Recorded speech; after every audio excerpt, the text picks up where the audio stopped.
Welcome to today's Explainer. Now, if you have ever had a brilliant $1 million idea for an app, but felt completely locked out because, well, you don't know the first thing about programming, you are in exactly the right place. Today, we are going on a hero's journey, taking you from absolute beginner to actual real-world app creator. We are breaking down a completely new paradigm called vibe coding. Honestly, it's the ultimate solution to the pain, the crazy high costs, and just the sheer frustration of traditional software building. You don't need a technical background anymore. You literally just need your ideas and the ability to communicate them. All right, so here is our roadmap for today. We're going to cover the vibe coding revolution, planning your blueprint, building features, troubleshooting AI, securing user data, and finally launching to the app stores.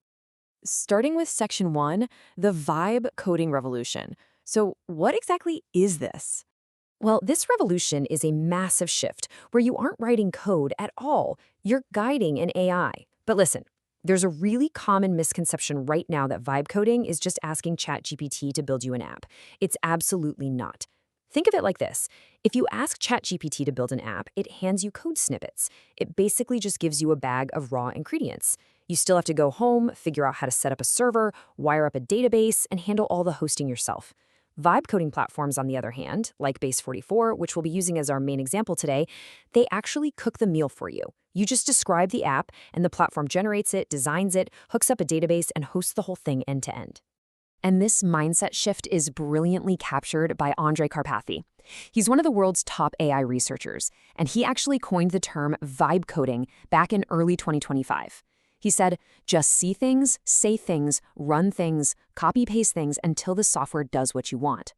The absolute crucial takeaway here is that the true skill in this new era isn't about memorizing syntax or learning programming languages. It's about how precisely you can communicate and how well you can iterate. Let's put the real-world impact of this into perspective. $20,000. Not too long ago, building even a simple minimum viable product, an MVP, would easily cost a founder 20 grand and take months of exhausting back and forth with a developer. Today, using an all-in-one vibe coding platform, you can build that exact same product for the cost of a single dinner out, typically on a premium tier like a $40 a month builder plan. That is just an unprecedented leveling of the playing field. Okay, moving to section 2. Planning your app blueprint. Let's talk about how to save your time and your credits. So this is where we cross the threshold and actually set our raw idea up for success. Before you generate a single line of code or burn through your daily AI credits, you want to use tools like Plan Mode. This lets you have a totally free conversation with the AI. It's going to ask you guided questions like, who is your audience? What are the core features? What's the visual vibe going to be? By answering these simple, everyday questions, the AI organizes your thoughts into a really detailed, structured blueprint. You're basically drafting your architectural plans for free, which saves your money and your credits for when the heavy lifting actually begins. Section 3. Building essential app features. Taking it from an idea to reality. Now for the really exciting part. This is where you literally watch files being written in real time right in front of you until a full front-end application just emerges. But keep that mindset we talked about earlier. Here is the core vibe coding loop that you absolutely need to memorize. 1. Describe the app. 2. The AI generates it. 3. Test it. And 4. Guide the changes. I cannot emphasize this enough. The first version the AI spits out is never going to be perfect, right? It might have totally weird fonts or bizarre placeholder images. That's normal. The magic here is in the iteration. You test it out, spot what's wrong, and just ask the AI to fix it. Let's see how this applies to the really essential app features. Turning a basic prototype into a functional business used to take weeks of brutal back-end work. But now, you can literally toggle on user authentication with a single click. You want Google or email logins? Just turn them on. You want to charge a monthly subscription? You literally just ask the AI in plain English to connect Stripe for payments and gauge your premium content.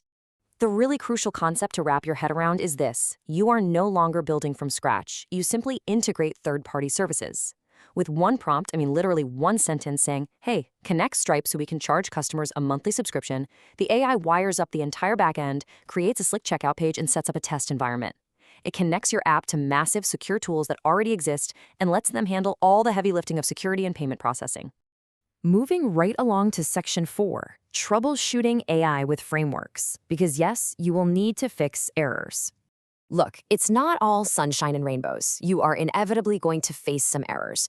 When things go sideways, like say you ask for a moody cinematic Netflix-style header, and the AI accidentally generates this atrocious banner that literally chops the heads off the actors in the image, you need a communications superpower. Enter the troubleshooting framework. What I expected was, what happened was, please revert and update. It's that simple. You tell the AI exactly what you wanted, you clearly state what it actually did wrong, and you ask it to roll back and try again. And hey, if you get really stuck, use discuss mode. This is awesome because it lets you brainstorm bug fixes with the AI for just a tiny fraction of a credit. The AI reads your files, figures out potential causes, and proposes a plan without actually altering your code just yet. It is exactly like talking things through with a human teammate. Plus, remember that these platforms keep a constant version history. So if something totally breaks and the whole app goes down, you just hit undo and roll back to the previous working version. Seriously, no need to panic. Section 5. Securing your user data. Protecting what you've built. We do need to address a very real concern here. Critics love to call AI-generated apps AI slop.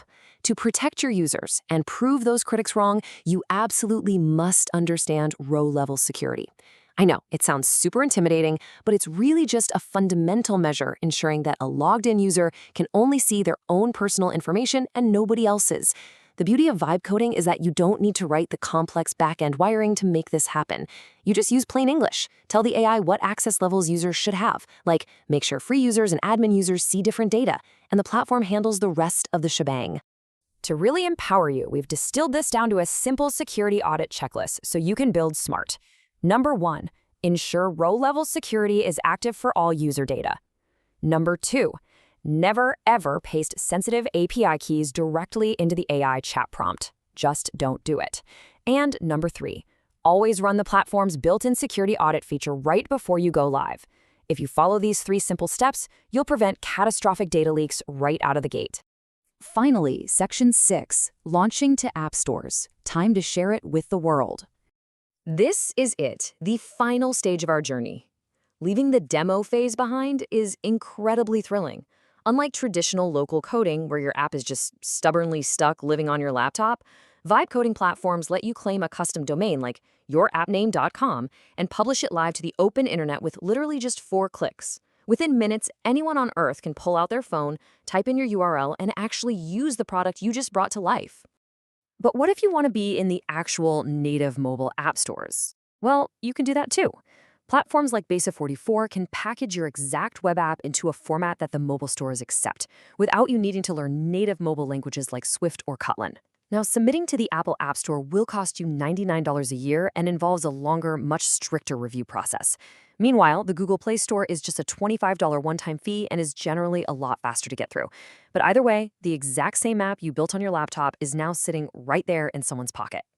And as your app grows, you aren't trapped in some beginner ecosystem forever. You can export your code straight to GitHub. Think of GitHub like Google Docs, but specifically for tracking and collaborating on professional code. Once your code is living there, you can invite real human developers to help you out, or even plug in advanced AI coding agents to make really complex changes. You get to start simple, but you can scale like an absolute pro. And honestly, that brilliantly illustrates the true power of vibe coding. We've gone from a totally blank screen to planning, building, securing, and launching a real application, all by just having a conversation with an AI.